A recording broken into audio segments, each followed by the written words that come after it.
अस्सलामुअलैकुम। उम्मीद है कि आप सब ठीक होंगे और खैरियत से होंगे।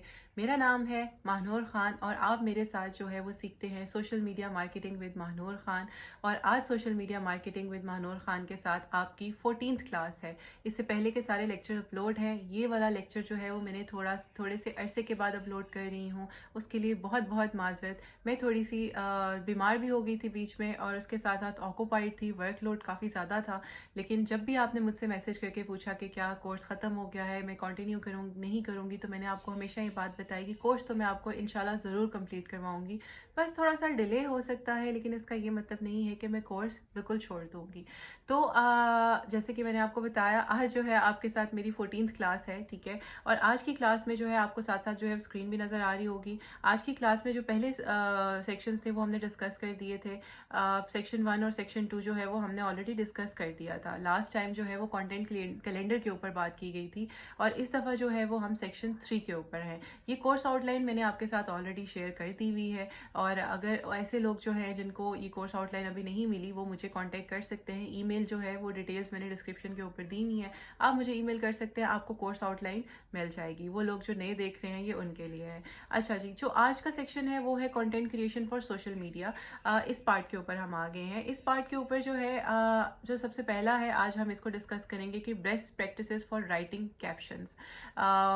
इसके बाद जो है हम बाकी चीज़ों को डिस्कस करेंगे बाकी लेक्चर्स में, लेकिन आज के लेक्चर्स में जो है वो हम कैप्शंस की इंपॉर्टेंस को डिस्कस करेंगे कि कैप्शंस जो है वो सोशल मीडिया मार्केटिंग में कितने ज़्यादा इंपॉर्टेंट है और कितना होल्ड रखते हैं, ठीक है। चलिए जी, शुरू करते हैं कैप्शन से। अब सबसे पहले तो मैं आपको बता दूं कि कैप्शंस क्या हैं। कैप्शंस जो होते हैं वो बेसिकली वो टेक्स्ट जो कि आपने वीडियो फोटो के ऊपर लगाते हो, ठीक है, वो टेक्स्ट होते हैं। जैसे कि अगर आपने यहाँ पे मैं आपको बता देती हूँ, ये जैसे कि मैं आपको अपनी शेयर कर देती हूँ, ये रहा, ये देखें, ये मेरा फेसबुक है। यहाँ पे मैंने अभी एक रिसेंट पोस्ट लगाई थी, तो ये जो है ये वाली जो है, अगर मैं पोस्ट देखूँ तो एक पिक्चर लगाई हुई है, तो ये वाला जो पार्ट है ये इसका कैप्शन है, ठीक है ना। This is the caption of the picture. अब जो है अगर मैं बात करूं आपको कि जी कैप्शंस जो हैं वो क्यों इम्पोर्टेंट है, ये एक टेक्स्ट ही तो है, क्या इसमें इसकी इम्पोर्टेंस है। तो मैंने ये पहले लेक्चर्स में भी आपके साथ डिस्कस किया था। जो कैप्शंस होते हैं वो बहुत ज़्यादा इंपॉर्टेंट होते हैं, बिकॉज वो आपकी पोस्ट के बारे में बता रहे होते हैं, ठीक है, कि किस बारे में पोस्ट है। सबसे पहले तो मैंने, क्योंकि नोट्स बनाए होते हैं ताकि जो मैं रेल ना हो जाऊं, जिसको कहते हैं एक फ्लो में चलती जाऊं, ठीक है। तो ये मैंने अपनी हेल्प के लिए कुछ थोड़े से नोट्स बनाए जिसके ऊपर से मैं हेल्प आउट लेती हूँ। पॉइंट्स बनाए हुए हैं, तो मैं उधर देखूंगी और स्क्रीन के ऊपर भी देखूंगी, ठीक है। तो आपकी अटेंशन जो है वो स्क्रीन के ऊपर होनी चाहिए कि मैं क्या लिख रही हूँ। अब यहाँ पे टेक्स्ट बेस्ड होते हैं कैप्शंस, ठीक है। तो इसमें कुछ चीज़ें आपको जो है याद रखनी है कि जो कैप्शंस होते हैं वो क्यों जिसको कहते हैं कि हम क्यों यूज़ करते हैं या उनकी क्या इंपॉर्टेंस है, ठीक है ना। कैप्शंस जो है तो सबसे पहले जो है वो हेल्प करते हैं अंडरस्टैंडिंग में कि आपको आपकी जो पोस्ट है वो किस बारे में है, ठीक है ना। वो आपके रीडर को, आपकी ऑडियंस को हेल्प आउट करते हैं ये समझने में कि भाई किस बारे में पोस्ट है। अगर आप कोई पिक्चर लगा लेते हैं या फिर सिर्फ जैसे आपने पिक्चर लगा दी, अगर इंस्टाग्राम की मैं बात करूँ तो इंस्टाग्राम जो है वो एक विजुअल प्लेटफॉर्म है, वहाँ पे जो है वो आप सिर्फ और सिर्फ पिक्चर्स वगैरह लगाते हैं। इसी तरह से अगर मैं यूट्यूब की बात करूँ तो यूट्यूब के ऊपर आप वीडियोज़ लगाते हैं, तो साथ आप जो है वो थोड़ी बहुत डिस्क्रिप्शन भी लिखते हैं, ठीक है ना।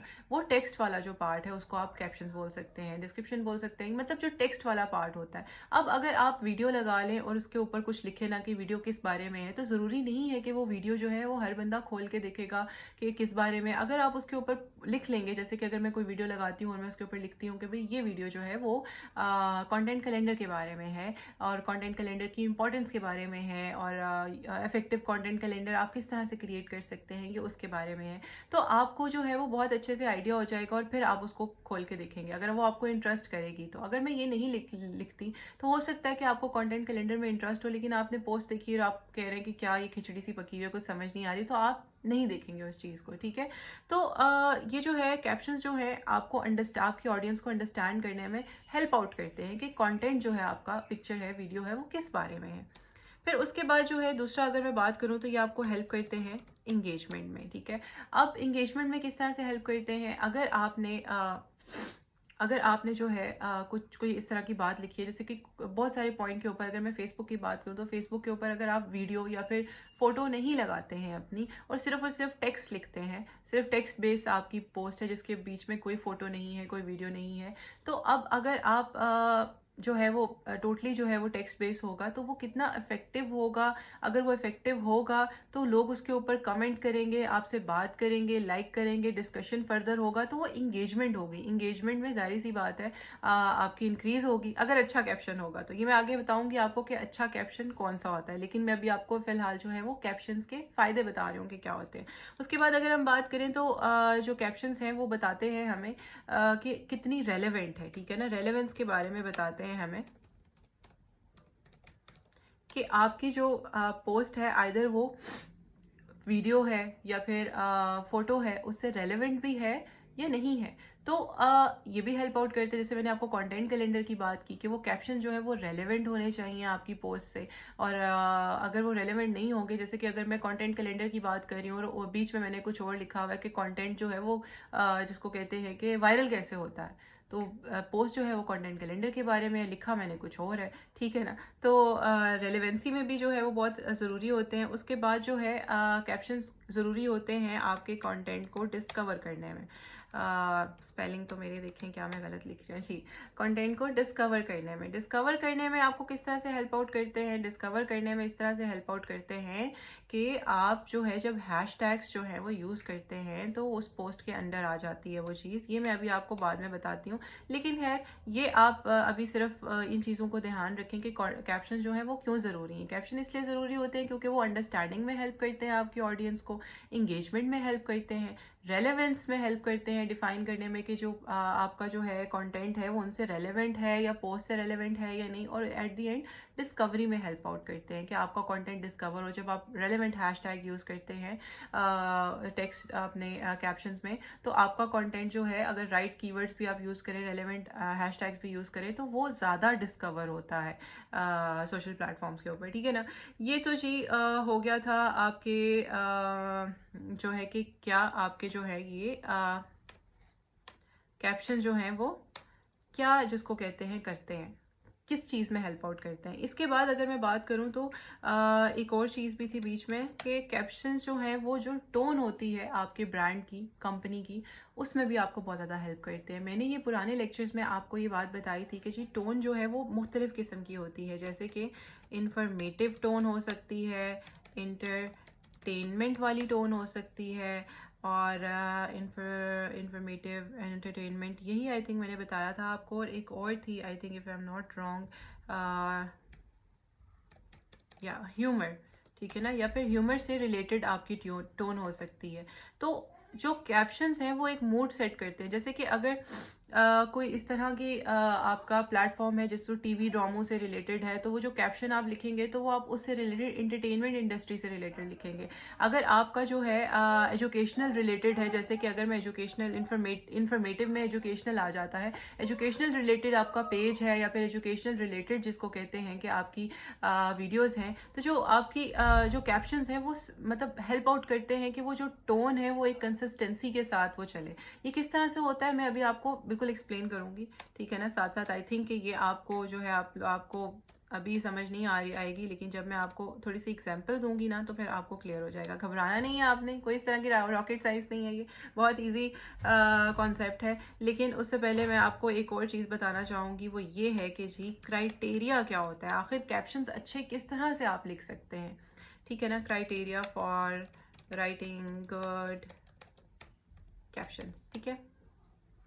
तो क्या क्राइटेरिया होना चाहिए। अब ये तो मैंने लिख दिया कि भाई जो है कैप्शंस क्या क्या कर सकते हैं, क्या क्या कर सकते हैं, अंडरस्टैंडिंग में हेल्प आउट कर सकते हैं, इंगेजमेंट में हेल्प आउट कर सकते हैं, रेलेवेंस में कर सकते हैं, डिस्कवरी में कर सकते हैं, टोन में कर सकते हैं। लेकिन आखिर जो कैप्शंस हैं, अच्छे कैप्शंस कौन से अच्छे कैप्शंस होते हैं, कौन से कैप्शंस ऐसे हों कि हमें पता चले कि ये बहुत अच्छा कैप्शन है, ये बड़ा इफेक्टिव है, ये क्या है, ये सबसे इंपॉर्टेंट चीज़ है। तो इसके लिए एक जिसको कहते हैं कि मैंने वो रखा हुआ है एक CCH, आई थिंक इस या HTRIC, ठीक है।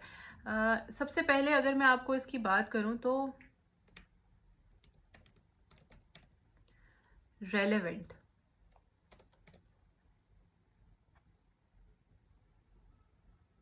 तो सबसे पहले जो है ना वो आपका कैप्शन रेलेवेंट होना चाहिए। अब रेलेवेंट से क्या मुराद है आपकी, मैं यहाँ पे देखिए मैंने ये पिक्चर लगाई है। ये पिक्चर जो है वो एक सिटी की है हमारे यहाँ पे, ठीक है। और जो सिटी में लोग रहते हैं उनको अच्छी तरह से पता होगा कि ये किस बारे में है।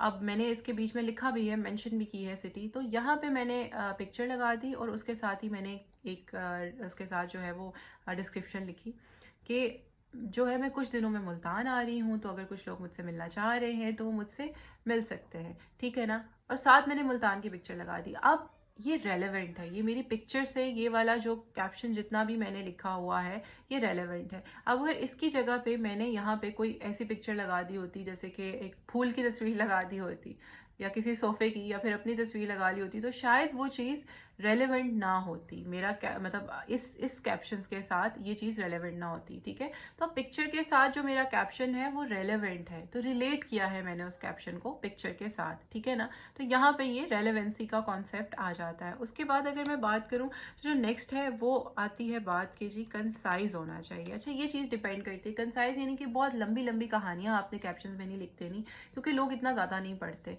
टू द पॉइंट आप बात करें, लेकिन ये समटाइम्स डिपेंड करता है कि लोग बहुत ज़्यादा लंबे लंबे कैप्शंस भी लिख लेते हैं, लेकिन इतने ज़्यादा लंबे आपको कैप्शंस नहीं लिखने चाहिए क्योंकि इतने ज़्यादा लोग पढ़ते नहीं है। कंसाइज हो, ठीक है, थोड़ा सा गैप दे के आपने लिखा हो, टू द पॉइंट बात की हो, ठीक है। तो अगर वो बात जो है ड्रैग ना करें, अननेसेसरीली किसी बात को ड्रैग ना करें, बहुत लंबा ना करें, टू द पॉइंट रखें कैप्शन को, और तभी जो है वो रीडर उसको रीड करेगा और वो उसमें इंटरेस्ट भी लेगा। उसके बाद जी है नेक्स्ट पॉइंट जो है वो कंसाइज से रिलेट करता है कि क्लियर हो। अच्छा, कुछ लोग ना क्या करते हैं कि इस तरह के अल्फाज यूज़ करते हैं अपने कैप्शंस में कि या तो उर्दू यूज़ करेंगे तो बहुत ही प्योर उर्दू यूज़ करने लग जाएंगे, और अगर जो है वो इंग्लिश यूज़ करेंगे तो बहुत ही एक्सट्रीम किस्म की इंग्लिश यूज़ करने लग जाएंगे। आपने इस चीज़ का ध्यान रखना है कि आपने जो ज़ुबान यूज़ करनी है वो आपने अपनी ऑडियंस के अकॉर्डिंगली यूज़ करनी है, ठीक है, कि भाई वो किस तरह की चीज़ें अंडरस्टैंड करते हैं। एक्सट्रीम के ऊपर नहीं जाना, आपने जो है वो बैलेंस रखना है। अगर आप उर्दू यूज़ करते हैं तो बहुत प्योर उर्दू भी ना यूज़ करें, इतनी यूज़ करें कि एक नॉर्मल इंसान को समझ आ जाए, जिसकी उर्दू में इतनी ज़्यादा कमांड नहीं है। और अगर आप इंग्लिश पे यूज़ करते हैं तो इस तरह की इंग्लिश यूज़ करें कि आपको ये बताने की ज़रूरत नहीं है कि आप जो है वो इंग्लिश में आपने पीएचडी की हुई है। नॉर्मल जो है वो रिलेटेबल लैंग्वेज का इस्तेमाल करें। उसके बाद जो है आ जाती है जी tone. Should be matched with brand voice. अब मैंने आपको टोन बताया कि टोन जो है वो आपके कैप्शन की जो है वो मैच करनी चाहिए। It's very important. उसकी वजह ये है कि देखिए, मैं अगर इंफॉर्मेटिव कंटेंट लगा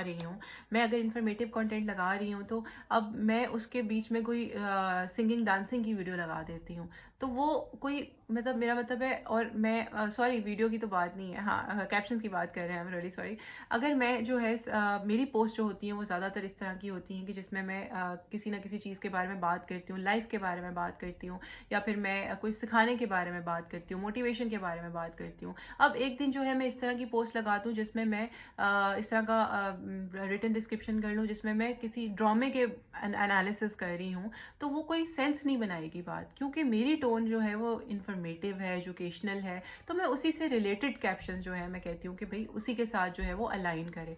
लेकिन अगर मैं है जो है वो टोटली डिफरेंट उसके ऊपर चली जाती हूँ तो वो मुझे बहुत ज़्यादा डैमेज करेगी। तो जो भी आप कैप्शन लगाएं, मेक श्योर करें कि अगर आप किसी कंपनी के साथ या फिर अगर आप किसी ब्रांड के साथ या सर्विस प्रोवाइड कर रहे हैं, तो वो जो कैप्शन आप लिख रहे हैं वो टोन के साथ जा रहे हैं, आपकी जो कंपनी की टोन है, जो आपका मंत्रा है, उसके साथ जो जा रहे हैं, ठीक है। उसके बाद जो है क्या होने चाहिए, क्रिएटिव होने चाहिए, ठीक है। क्रिएटिव ऐसे होने चाहिए कि आपकी जो है वो अटेंशन, जिसको कहते हैं अटेंशन ग्रैब करें, क्योंकि आपने अक्सर देखा होगा कि अक्सर पोस्ट के ऊपर आप बहुत सारी चीज़ें लिखी हुई होती हैं लेकिन अटेंशन ग्रैब नहीं करती वो चीज़। तो अटेंशन ग्रैब करें, थोड़ी सी डिफरेंट बात करें, टिपिकल बात ना करें। आप अगर जो भी इंफॉर्मेशन दें, मेक श्योर करें कि उसमें वैल्यू हो कोई ना कोई रीडर के लिए। रेलेवेंट हो, और वही सारी चीज़ें कब होंगी जब आप इन सारे क्राइटेरिया को जो है वो फॉलो करेंगे। ठीक है, तो क्रिएटिव हो, आउट ऑफ द बॉक्स सोचें कि भाई आप क्या इस तरह की चीज़, अगर आपने नॉर्मल चीज़ों को भी प्रेजेंट करना है तो आप ये देखें कि आप उसको डिफरेंट तरीके से प्रेजेंट करें, बात करने का तरीका आपका इस तरह से हो, किस तरह से कैप्शन सेट करें। मैं आपको जो है वो अभी एक एग्जाम्पल दूंगी अपनी पोस्ट की बनाई हुई कि मैंने किस तरह से जो है वो कैप्शन उसके सेट किए थे। उसके बाद जो है हैशटैग्स, यस। अब अगर मैं बात करूँ, जो हैशटैग्स हैं उनका इस्तेमाल आपने प्लेटफॉर्म टू प्लेटफॉर्म वेरी करता है। फेसबुक के ऊपर जो हैशटैग का यूज़ है वो आपने 4 से 5 मैक्सिमम आप करें। इंस्टाग्राम के ऊपर तो गेम चलती ही हैशटैग के ऊपर है। अगर मैं यूट्यूब की बात करूँ तो यूट्यूब के ऊपर भी आप हैशटैग यूज़ कर सकते हैं, लेकिन 4 से 5 हैशटैग यूज़ करें, इससे ज़्यादा हैशटैग यूज़ ना करें। तो हैशटैग जो है वो कंटेंट डिस्कवरी में भी बहुत ज़्यादा हेल्प आउट करते हैं। तो हैशटैग भी आपकी कैप्शंस में होने चाहिए एट द एंड। उसके बाद जो है आता है जी CTA। CTA का मतलब है कॉल टू एक्शन, बहुत दफ़ा आपने सुना होगा। अब आप अगर कोई भी कैप्शन लिखते हैं किसी भी पोस्ट में तो उसका मकसद क्या है? आप क्या चाहते हैं? आप चाहते हैं कि जी रीडर जो है वो उसके ऊपर कमेंट करे, उसको लाइक करे, उसको शेयर करे। ये जो है ना, आपने एक अपने कैप्शन में ये चीज़ एक आपने छुपा के रखनी होती है। मतलब एट द एंड आपको ये नहीं कहने की ज़रूरत कि आप इसको लाइक करें, कमेंट करें। मैं इफेक्टिव कैप्शंस उनको समझती हूँ कि जिसको रीडर पढ़े और आप चाहते हो कि रीडर उसके ऊपर कमेंट करे। तो आपको वो कहने की भी ज़रूरत ना पड़े, लेकिन वो कैप्शन इतना अपीलिंग हो कि वो रीडर पढ़े और वो उसके ऊपर कमेंट करने पे मजबूर हो जाए, शेयर करने पे मजबूर हो जाए, लाइक करने पे मजबूर हो जाए। लेकिन ये डिपेंड करता है कि आप अपना कैप्शन किस तरह से फॉर्म करते हैं। ठीक है, तो ये क्राइटेरिया आपने याद रखना है। ये वाला तो खैर आई थिंक मैंने कुछ मिस नहीं किया। ये मेरा क्राइटेरिया है कैप्शंस को सेट करने का कि रेलेवेंट होने चाहिए, कंसाइज होने चाहिए, क्लियर होने चाहिए, टोन मैच करनी चाहिए, क्रिएटिव हो, हैशटैग का यूज़ हो और CTA हो, कॉल टू एक्शन हो। ठीक है, आपके कैप्शंस में होना ज़रूरी है। ठीक है, अब मैं आपको कुछ इस तरह के कैप्शंस बताती हूँ कि जो कि मुझे अपने बहुत ज़्यादा पसंद रहे हैं और जो बहुत इफ़ेक्टिव है, जिनकी वजह से मुझे जो है लोगों ने अप्रोच भी किया। मैं आपको बताती हूँ, यहाँ पे रहे, यहाँ पे अगर सिर्फ एक जिसको कहते हैं कि टेक्स्ट पोस्ट हो तो मैं आपको वो देख कर बताऊं, लेकिन चले ये दिखा देती हूँ मैं। ये एक ऐसी पोस्ट थी जिसकी वजह से मुझे काफ़ी ज़्यादा लोगों ने जो है वो अप्रोच किया। मुझे इसकी वजह से कुछ क्लाइंट्स भी मिले। उनको मेरी राइटिंग द वे जिस तरह से मैंने अपनी बात को कम्युनिकेट किया उनको बहुत पसंद आया। तो ये एक ऐसी पोस्ट है कि जिसमें मैं 1 साल ऑलमोस्ट पहले जो है वो एक थीम पार्क पे गई थी। तो वहाँ पे जो है वहाँ पे मेरा एक्सपीरियंस इतना अच्छा नहीं रहा। अब आप अगर इसे देखें तो मैंने इनिशियली जो है वो एक लाइन क्या लगाई हुई है, वन शॉट कस्टमर। ठीक है, वन शॉट कस्टमर के एक ऐसा कस्टमर जो कि आपको बस एक ही शॉट में मिलता है, उसके बाद नहीं मिलता। ठीक है, वन शॉट कस्टमर।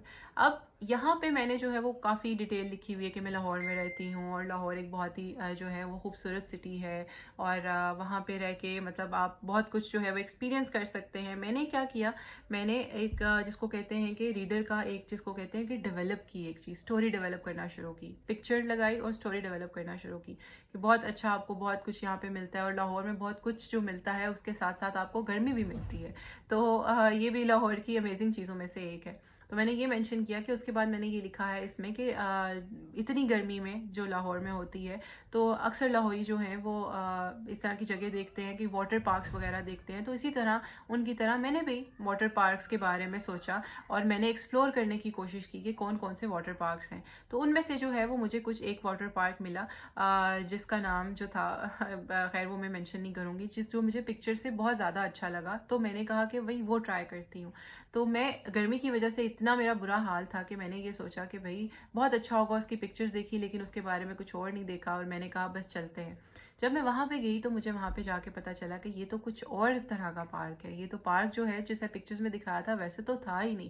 खैर मैं वहाँ पे पहुँच गई थी। जब मैं वहाँ पे पहुँच गई थी तो मैं क्या कर सकती थी, तो मैंने कहा भाई थोड़ी देर टाइम स्पेंड करके हम वहाँ पे वापस आ जाएंगे।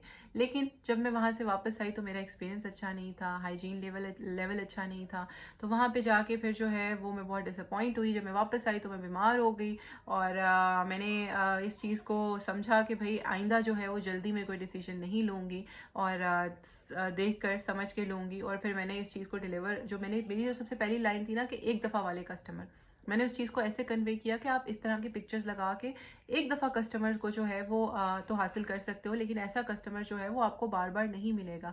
अगर मैं जब वहाँ पे जाती और जो उन्होंने एड्स में पिक्चर्स वगैरह लगाई थी, अगर मेरा वैसा ही एक्सपीरियंस होता तो मुझे बहुत जिसको कहते हैं कि खुशी होती जाके, और मैं और भी बहुत सारे लोगों को रेफ़र करती। लेकिन मेरा एक्सपीरियंस अच्छा नहीं था, तो अगर मैं किसी से सुनती थी कि कोई जा भी रहा है तो मैं उसे मना करती थी, भाई ना जाना, बिल्कुल बहुत बुरा एक्सपीरियंस रहा है वहाँ के।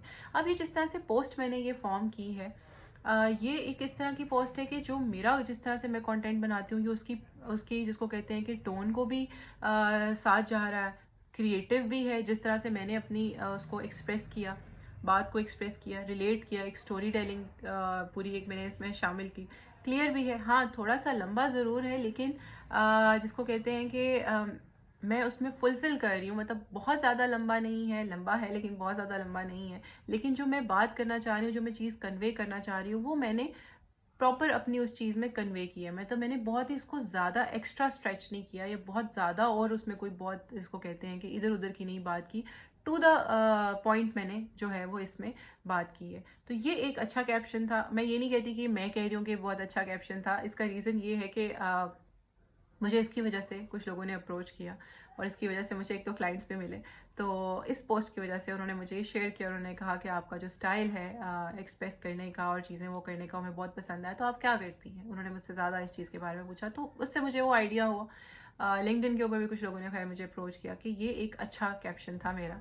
तो इसके अलावा भी खैर बहुत सारे हैं, लेकिन ये मैंने एग्जाम्पल आपको दी। तो इसमें जो है CTA जो मेरा बेसिकली वो था कि वो ये था, मैं ऑफ कोर्स मैं चाहती थी कि एंगेजमेंट हो। आप यहाँ पे देख सकते हैं कि 44 जो है वो कमेंट्स हैं और 3 इसके ऊपर शेयर्स हैं। तो मेरा जो था कि मेरा मैसेज कन्वे हो कि वन शॉट कस्टमर और क्रिएटिव वे में हो, और मैं अपना एक्सपीरियंस भी उसमें जो है वो शेयर करूं, बिकॉज मैं हमेशा ये कहती हूँ कि मैं वही चीज़ें शेयर करती हूँ जिनका मेरा खुद का एक्सपीरियंस होता है। तो वो फुलफिल हो रहा था इसमें। तो ये एक अच्छा कैप्शन था, ये एक एग्जाम्पल थी। इसका मैं लिंक आपको दे दूंगी, आप इसको देख सकते हैं डिस्क्रिप्शन में, वीडियो की डिस्क्रिप्शन में आपको लिंक अवेलेबल होगा। तो ये जो है आप इसे देख लेंगे तो आपको ना इन सारी बातों की समझ आ जाएगी जो कि मैंने आपके साथ की हैं, ठीक है ना। तो आज की वीडियो जो है वो बहुत लंबी हो गई, लेकिन इसके बारे में बात करना बड़ा ज़रूरी था। कैप्शंस जो है वो एक बहुत ही जिसको कहते हैं एक ज़रूरी टॉपिक है, और इसमें हम बहुत ज़्यादा गलती कर लेते हैं। इस तरह के कैप्शंस की जिसमें आपको कैप्शन सोच समझ कर लिखने होते हैं, या आपने क्राफ्ट करने होते हैं। ऐसा नहीं होता कि इधर की उधर की आप फेंक दें, जो आपका दिल कर रहा है आप वो करें। आपने उसे बड़े तरीके से फॉर्म करना होता है, क्योंकि वो बहुत ज़्यादा वैल्यू रखते हैं। आपकी पिक्चर जब कोई इंसान देखेगा और कैप्शन देखेगा, तो उससे जब रिलेट करेगा तो उसके माइंड में एक इमेज क्रिएट होती है आपके लिए, आपके ब्रांड के लिए। तो वो कैप्शंस का अच्छी तरह से जो है क्राफ्ट करना बहुत ज़्यादा ज़रूरी है। That's all for today. I hope कि आज के लेक्चर में आपको चीज़ें समझ आ गई हों। लेट के लिए बहुत ज़्यादा माजरत, और अगर कोई चीज़ समझ नहीं आई तो आप मुझसे जो है वो कभी भी कांटेक्ट कर सकते हैं, फेसबुक पे कर सकते हैं, यहाँ पे कमेंट्स में कर सकते हैं। और अपना ढेर सारा ख्याल रखें। कोई चीज़ समझ ना आए तो you are always welcome to ask. और that's it. Take care and have a good day. Allah हाफिज़।